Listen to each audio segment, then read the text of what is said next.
Yung adlaw yung tanan mga kauma. So good morning. So good ka tong morning niya mga kauma kay niinit na. Sus pero kining naong sa liwang oh. Imbis good na tong morning pero naunsa ba?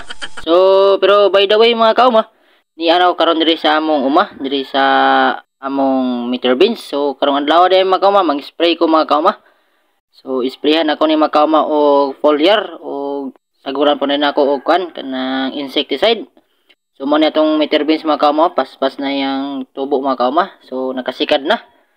So mao niya mga kauma ang among meter beans karon. So nangatay na mga kauma. So grabe namong kumbati gyapon ani mga kauma. So nara mga kauma, nindot na siya tanawon mga kauma nga nabutangan na siya og staka, natrilisa na og natayngan na pud. So plaster ang mga kauma ang atong meter beans. So gwapo na silang taon mga kauma. So kini day mga kauma, grabe namang kumbati ani mga kauma. Ako, si Papa ug si Nonoy. So apil na to akong igagaw nga session. So dako itong tabang mga kauma diri sa among meter beans. So kini mga kauma katong nag-harvest pa mi sa among pitsay, amo ra ning dagit-dagitan diri. So si Papa siya nagtaod na ng trellis mga kauma, kanang itom nga pisi mga kauma, siya nagbirada na. So kanang puti nga makita ninyo mga kauma, ako yung nagtirada po na. Ako nang gipaspasan mga kauma kay nangatay na lagi among meter beans. So dito mapas mo kawan nangatay siya sa yuta. So lisod na kayo. So ang nagtrabaho po na ning meter beans mo kawan sa pagkatay mo kawan sa pagbugkos-bugkos diya sa mga diya sa natayng. So si Sean na mga kauma kung igagaw si Sean Clyde Burinaga. So wa man siya lingaw mga kauma. So siya yung nagbirada po na mga kauma. So iya ra nang gininayan mga kauma hangtod sa nauman. So dako ito sa tabang mga kauma akong igagaw. So siya rin nagkumbati ana mga kauma. So, wa mo po siya lingaw mga kauma. So, siya mong gipatrabaho mga kauma. So, okay kayo mga kauma. Kanto mga bata mga kauma, kanang motrabaho yun. Kanang kursunada yun motrabaho mga kauma.